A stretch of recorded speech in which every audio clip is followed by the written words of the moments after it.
I'm Tina Tower, the founder of Big and Bright School Readiness and Primary Tutoring Centres and HerBusiness International Correspondent. And welcome to day 4 of the South by Southwest Daily Wrap-Up.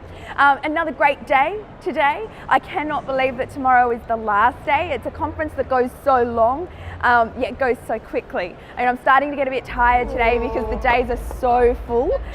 They start at 9 o'clock in the morning and go till 6 o'clock at night with one session after another. So it's a lot of brain overload after 4 days. But I can't believe it finishes tomorrow. Anyway, let's get on with the wrap up. So yesterday I finished, we were moving in the line with Mark Cuban. He did not disappoint. He was absolutely fantastic. To have someone of that magnitude and superstardom and wealth and entrepreneurialism to be able to talk to was just absolutely fantastic. He spoke a lot about failure and how many times he has failed, and basically said, you know, you can fail as many times as you want. All you really need is one success, and that's what people will remember you for. So just keep going because, you know, as we know, for people that have failed, it's once you bounce back and you get up again that you realize it's not actually that scary.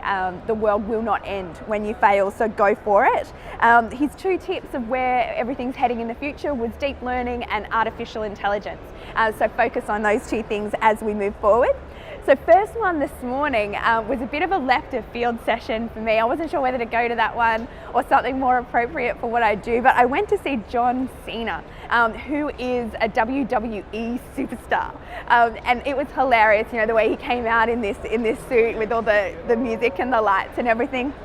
But he was actually quite, not stoic, but really articulate and really clever. You know, he started in California with nothing and decided that he wanted to be a WWE superstar, as a lot of those stories go, and just really, you know, one of the questions that he was asked was, you know, what if it didn't work out? What was he going to do? And for him, it was failure just wasn't an option. And that's something that I can very much relate to, because people ask me that same question all the time, and I go, you know, it's not a matter of if, but when.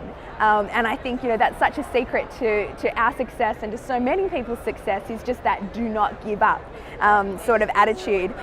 One question that I really liked is he was asked, what do you want to be remembered for? The 3 things.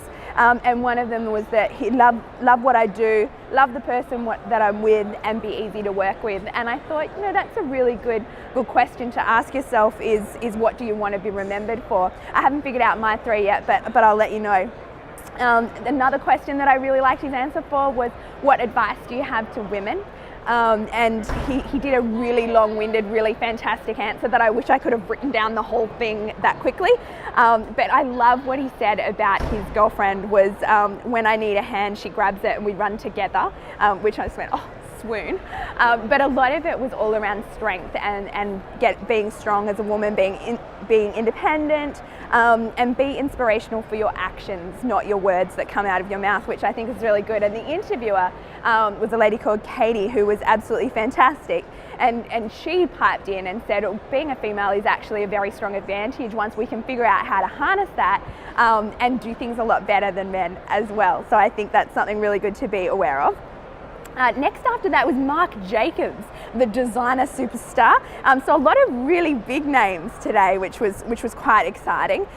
It was really interesting. One thing that I was really interested in was he was asked the question, how do you define the Mark girl? So his target market. And for all of us that have done a lot of business education, a lot of the success in your marketing message all comes down to defining that target market, what she looks like, how old she is, what she wears, where she hangs out, all of those sort of things. So I was amazed when he said, I can't answer that. He had no defined kind of Mark girl. He said, you know, there's a lot of women that like fashion, and different things are going to appeal to different people, and whoever likes it will like it, and whoever doesn't. Which I was like, close my mouth. So that was really surprising for me. Then I went to a totally different session, which was about artificial intelligence, which is something I'm very interested in because, it's just cool, really. And it was all about wearables, and they were talking about they've created these biometric technology that they can put into bras, is the one that they've just made, which is, you know, women can wear them when they're running, when they're going about their day. They can measure things like your heart rate, your blood pressure, even the electro currents or something like that will track all of your like fight or flight response, your sympathetic nervous system, all of that sort of thing. So it can send you a message at the end of the day and go, hey, you seem stressed today. You've got a gap in your calendar tomorrow at 8 a.m. Would you like to go for a run? And you can hit yes, and then it'll schedule that run for you. And then it can track on days that you exercise or on days that you meditate or what you're doing, whether it makes a difference to your stress levels and your adrenal glands and your cortisol levels and all of that sort of thing, which I thought was really, really cool. There's obviously a lot of issues with it in testing. There's a lot of clothes that they can make that when you walk with friction, it can charge your phone and your batteries and that sort of thing, but you wonder what that's also doing to your brain. So really, really interesting with that. But yeah, I think really cool. They've made it in jewelry. There's so many sorts of wearables that are coming out of China now already, and more that I think that we're going to see in our clothing coming out in the future. Adam Grant was fantastic. He's best known for his book, The Originals, How Non-Conformists Transform the World. I've got like a million things here that he wrote. It's one that I really highly recommend going onto the South by Southwest website and downloading that whole talk and watching it, because it was really, really fantastic. One of the best tips that he had is for business: imagine, get all your exec team together, all of your high-powered people together, and imagine that you are your biggest competitor and identify absolutely everything that you could do to put your company out of business. So have everyone try and kill the company. It's where you'll get the most great ideas for how you can actually make it better. The other thing that I really liked that he said was don't hire on cultural fit, which is something that gets said a lot to us, is hire for cultural fit, but it actually breaks down diversity. And what we want to do is we want to go not hire on cultural fit, but hire on cultural contribution and work out where the gaps are in our organisation and get the people that can fill those. So that was a really great tip too. And then the last session I just saw was the panel of Veep, the TV show with Julia Louis-Dreyfus. And I went to that purely just because I think she's hilarious. And so that is day 4. Tonight we are now going to live a bit of the Style by nightlife and going to see some comedy and some bands, which will be great. So I'll catch you tomorrow for, unfortunately, our last day.